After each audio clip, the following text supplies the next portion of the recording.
Hello everyone, I am Sagar and along with me we have Om here. So today we are going to present you a seminar on navigating menus which comes under module 3 of user interface design. So here are the content of our presentation. Firstly we will go with the introduction and this navigation menu is particularly concentrating on websites. So we will go with website navigation, organization, navigation page design, and components of web navigation system and other navigation elements, web navigation guidelines, and there is something called sense of place. So how to maintain that in a website. So that the last concept of this presentation. So firstly, let me give you an overview. What is navigation? So let us consider you need to visit some website. So you need Chrome browser, right? So executable file you read. So usually in Windows system in C drive, program has Google Chrome, and there is an application folder. There you will get an executable file of Chrome. So this is what navigate. So you need Chrome browser.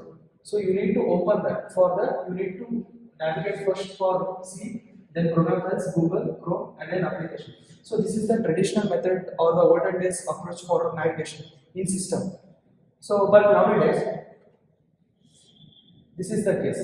So the Windows has introduced these shortcuts and this pin to taskbar settings so that user can easily access the Chrome browser at any time on single click. So how this can relate to the website? So usually what happens is websites are built on particular actions. Like there are some URLs for every actions. The URL is predefined by the programmers. So consider this website.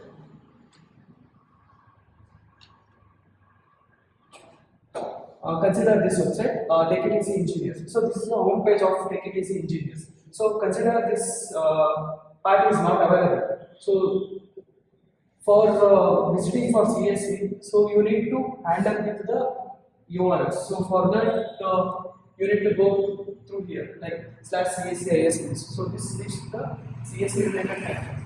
So if you want some semester related content, and UID is super important, so you need to go through this. So this is a simple website, or this is the one particular website. So there are many of the websites we visit daily. So for each and every website, there is there are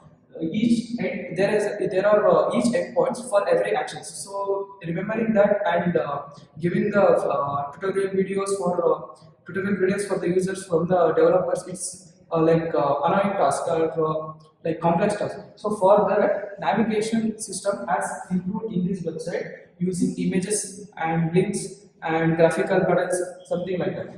So here you can see for after clicking on this image link, you will be enter into this. So after this, you have this option. This is called button navigation. So after clicking on this, you will go to some of like subjects or in 7th semester, and then you can select the super important questions. So here is the question. It is asked in August 2022 in video examination, which is related to this concept navigating. So describe the components of web navigation system with the illustration. So this I asked for 8 months. So yeah, firstly we will go to the introduction. So what exactly the navigation is? We have seen the overview of navigation. So let us understand what is navigation. So navigation refers to the method people use to find what they want in a digital environment. Digital environment is nothing but a system. So example, think of navigating in a bookstore. So this is a real world example, a real time example. So when you visit for any libraries, so for the first time, or you will search for CSE section. After that, you will search for 7th semester section. After that, you will search for particular rack which contains UID. So that like nothing like similar to that. That is what called navigation. So another thing is there is something called wayfinding. So what is the wayfinding? A structured process that helps user to find their way through an environment of or a system. So for example, like shopping mall. So let me explain with these steps. So this process wayfinding involves 4 stages. One is orientation, route decision, route monitoring, and destination recognition. So consider an example. You are decided to shop a cloth. You are decided to go for shopping in a particular shop in a shopping mall. So firstly, you will visit to the shopping mall. So at present, where you are is nothing but an orientation. So next is route decision. So you need to go for a particular shop which is in the third floor. You need to route that, like how you want to move to there. So that is what called route decision and route monitoring. So if while moving, if you find something attractive, then you will move to that. Then you will move to that. Then after that, you will again come back to your original state. Then you will move to your destination. That is what called route monitoring. And the last one is destination recognition. So when you reach your destination, you will recognize and you will buy something, right? So that is what a simple example, a real world example of a shopping mall, and the process by finding how it is useful. So what are the importance of this navigation? One is user engagement and reduce frustration and enhance accessibility, brand perception, and reduce support and assistance needs. So the next topic is website navigation. What exactly the website navigation is? So how user move to the website to see the information they need. So for example, consider this. So this is the new 4 times. In that there are several news sections which is related to climate, sports, US, politics, election. So how a particular user can see this particular information. So this is how the navigation looks like. So this is nothing but a links. So they are the primary means of navigation in the website. So for example, hypertext links, buttons, and images are also an primary means of navigation in the websites. So there are principles of effective navigation. What should be there in effective navigation? One is clearly organizational structure. As you can see, this is clearly organized and it is in a structured way. And other one is user-friendly labels and signs. As you can see here, home page, it refers to the home section. And if sports, it can be easily understood by any user. Like it is related to the sports section, that kind of thing. So next one, in the website navigation, there are some navigation problems. As you can see, there are two main problems. One is technical problems and one is usage problems.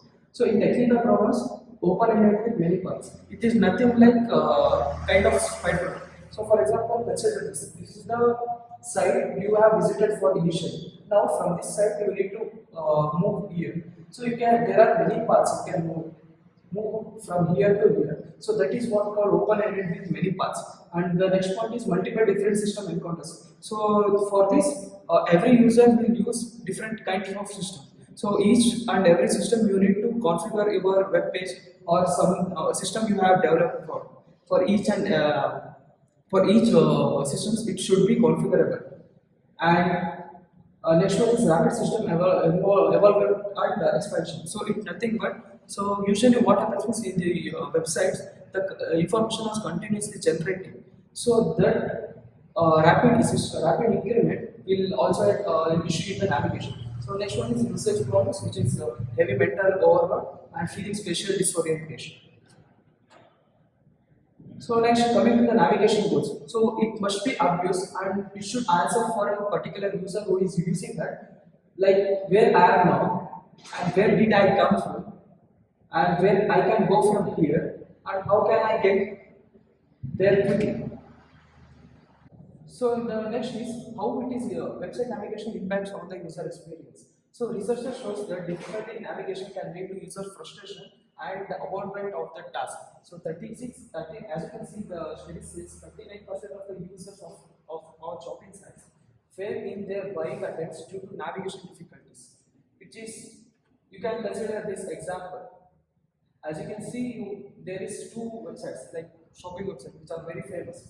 Amazon and Flipkart. As you can see here in Amazon, there are more contents related to the product which they are displaying.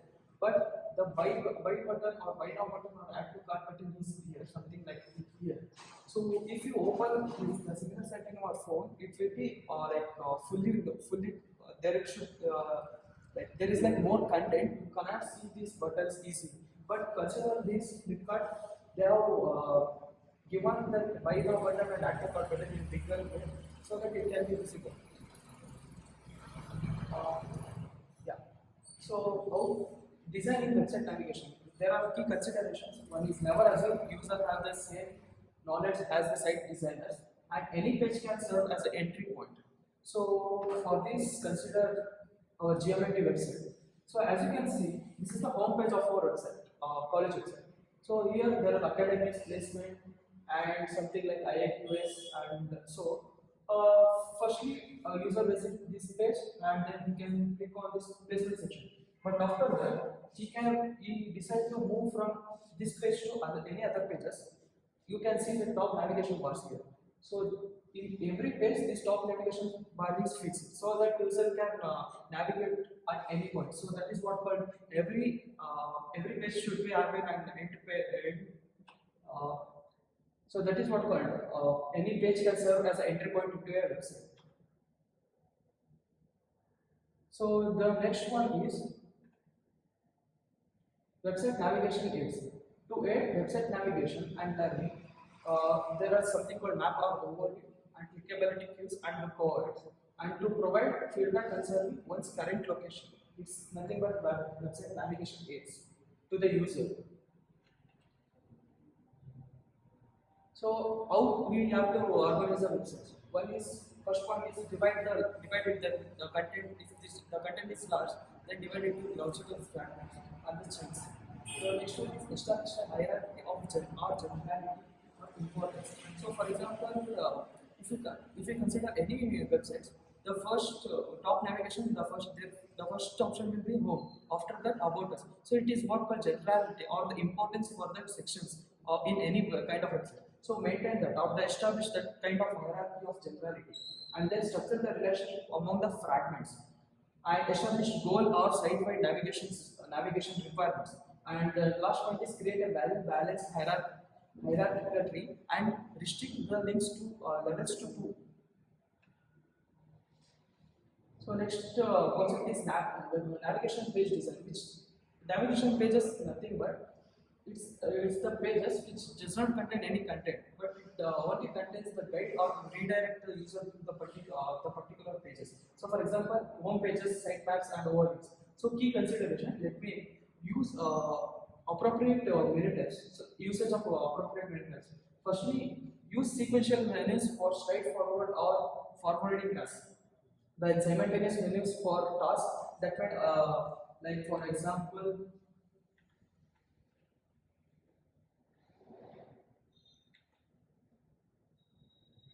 so what happens means, if there is not simultaneous menus, you need to again and again press this kind of a button, like back button, command button, which is present in the process. So avoid that. Use simultaneous menus for that. So website navigation design in keep navigation pages short. So this is also a consideration in designing navigation pages, and limit the prospects and should be less scrollable or nothing but it should not contain any scroll in other page. Then the next topic is components of web navigation system. So all web navigation systems control must make sense for in the absence of site context, continuously available, obvious and distinctive, and consistent in appearance for every device. It should be consistent and possess textual labels or descriptions. Offer multiple navigation paths. Website navigation includes at least three levels. One is global or site-wide, and second one is local and specific navigation. Third one is minor or footnote navigation. So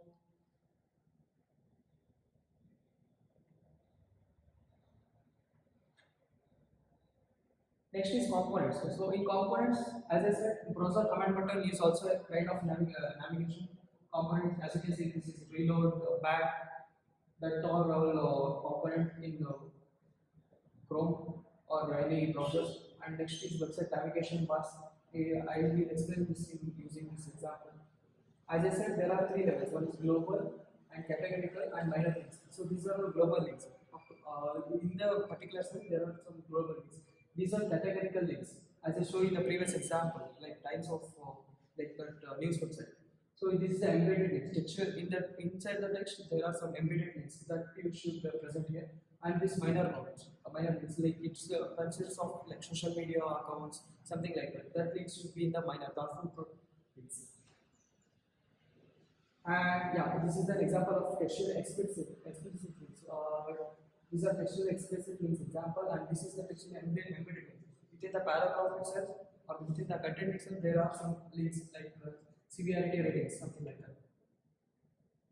So here is an example of Canva website. as you can see, these are the top navigation. This is the topical or related kind of information, which is nothing but topical links. And here, this is an example of graphical links, and this is an image links. So next part will be continued by Om. Hello everyone, myself Om G. Dalbanjan. I am from GMIT Davangere.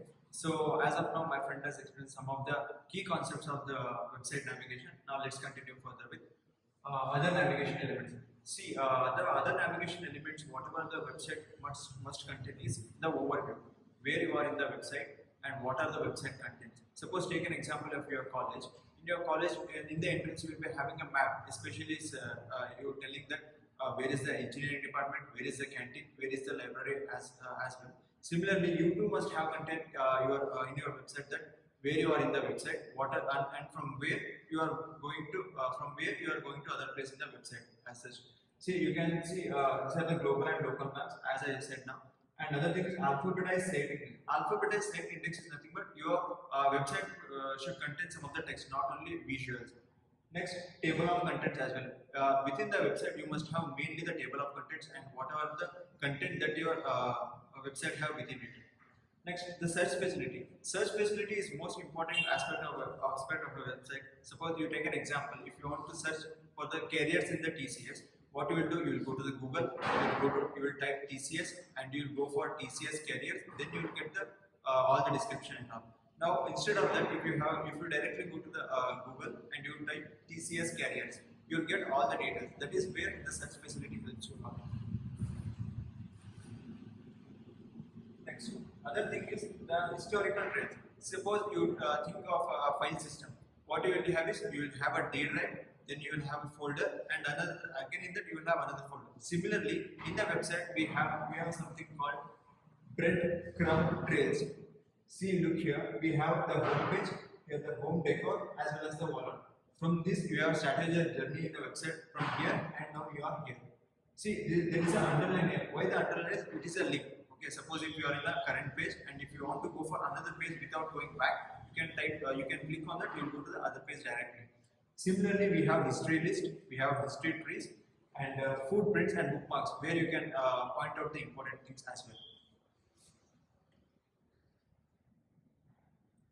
Yeah, the another thing is scrolling. So scrolling is nothing. Scrolling is nothing but where you can grasp the content in a regular. Suppose if you have a PDF and you have a large content, you can keep scrolling more. If you have if you don't have much content and if you have only some links, you must minimize the scrolling as well. And clearly we have now is a vertical scrolling. We have vertical scrolling. But we have to avoid horizontal scrolling. That is what they are saying here. See, never require horizontal scrolling. Only you have to use vertical scrolling for most effective use of the website. Next, number of links. Many of the people will having doubts with how many links we have to put in a website. See, it depends upon the content what you use. The guideline says that every page should contain at least one link.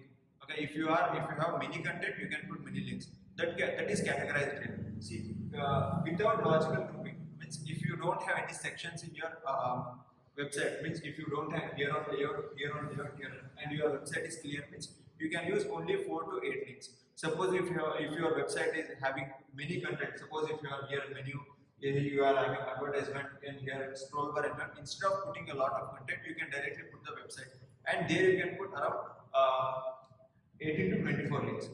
And you have to restrict the embedded link. Suppose if there is any important link for you where everyone should visit it, you should not embed it within the paragraph. What you have to do is you have to create a separate paragraph for that and provide some description for that, and you have to consider the link. Next, presenting the link. See, links are of many types. You can present the link in the images. You can present the link in the buttons. You can present the link in the text also. See, underline all the link. Wherever you are presenting a link, it is underlined so that everyone can consider it very easily.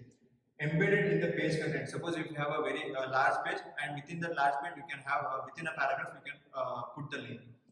Next, even in the menus you can put the links. Even in the headings, see, we are presenting the links, we have to underline. So if you press click on it, it will go to the presenting links as well.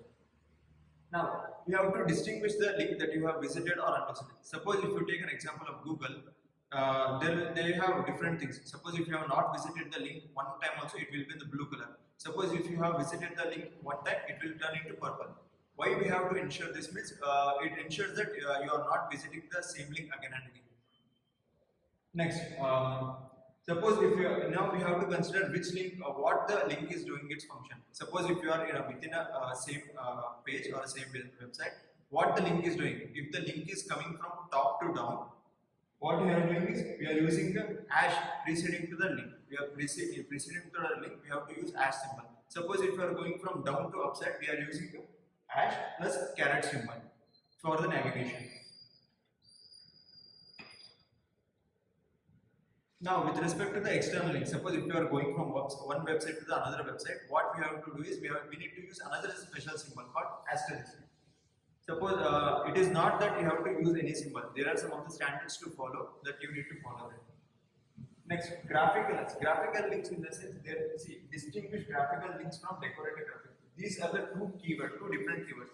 Graphical links in the sense you can take image and you can convert image. If you click on the image, it goes to another. Suppose if you take an example of a button, if you click on that button, you will go to the other page. It has some functions. But here, decorative graphics in the sense, it is a small animation. It does not have any particular function. Next, links in the toolbar. Suppose if there is a toolbar here, you have to present the link in an appropriate way, on an appropriate location. And if there are many links in the toolbar, you have to change its background for appropriate function. Next, other guidelines. So writing. Writing in the sense, suppose if you have any important link, you need to put the link and some of the descriptions you have to put about the link. Next, grouping the links. Grouping in the sense, suppose if you have considered news. News means you have variety of news. Sports. Sports means you have various football, volleyball, cricket, related news content. You have to group it in a sports grouping field. Next, separate usually for the following types of navigation. See, for this paragraph, the good example is an Apple website. What happens in Apple website? If you are scrolling from top to down, they have other visuals. They put images, they have put videos and all. If you scroll from left to right, they have again other visuals of their phone, etc. Next, coming to ordering. See, ordering in the sense there is an appropriate standard to follow to put your links. See, if you are in the example home, after home you will put about us, then resources and all. If you put in a jumbled order, it will be more confusing. You will lose your stability. Next, other link, heading. You can put your link in the heading and size. If you are creating a website, you need to maintain a proper size. Suppose if you are create a good image and appropriate to that image, you have to put small buttons also.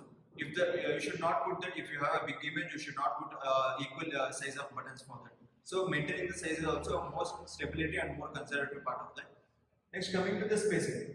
Suppose if you have to maintain from one paragraph to another paragraph, you have to maintain some standard of spacing. From one word to another word, you need to follow some maintenance spacing. You should not maintain very large space, or you should not very congested space also. Next, inapplicability. Inapplicability in the sense, if you have a very important website and everyone should visit that, what you have to do it must be clearly visible. Here, inapplicability in the sense, if that website is very dim in color, or it is not visible, or it is merged in the paragraph, it should not be considered. Okay.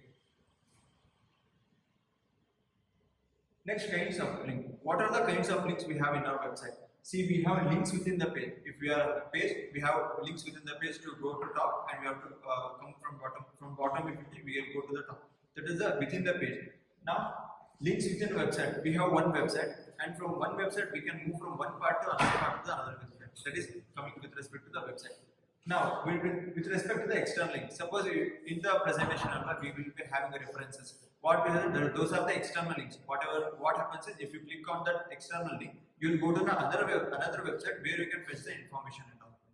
Next, link maintenance. The most important of link maintenance is that the customer should come and visit your website again and again, so that you have to keep updates regularly. It should be stable, and it should provide the appropriate content so that the user can satisfy. See, maintaining a sense of placement. Suppose take an example of a park. If the park is well, if it has a pleasant flowers, if it is a fresh air means that is you will come visit the park again and again. Suppose if samely if the park is beside the garbage or if there are no flowers in the flower means you avoid coming to that park, right? That is the meaning of the sense of place. The maintaining a sense of place in the sense, see, you have to come to know where you are in the website and from where to you are going to where, means from one location to where you are going to another location. You have to come to know that. Next, design the characteristics that help maintain the sense of place. What are the characteristics? See, within a website, we have to maintain a hierarchy so that you are here, and from here to you can go there, and from there you can go to another place. That should be maintained in the website.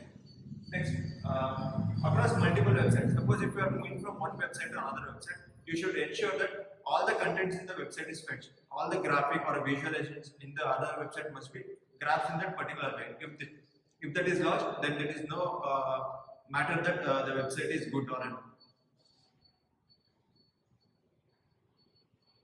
Next, another thing is provide a home page. Suppose if you go to one website and if you are deeper in that website and you are messed with that website, means you have to come to the home page where you can go again you can go to the various locations from that website. That is where the home page is required.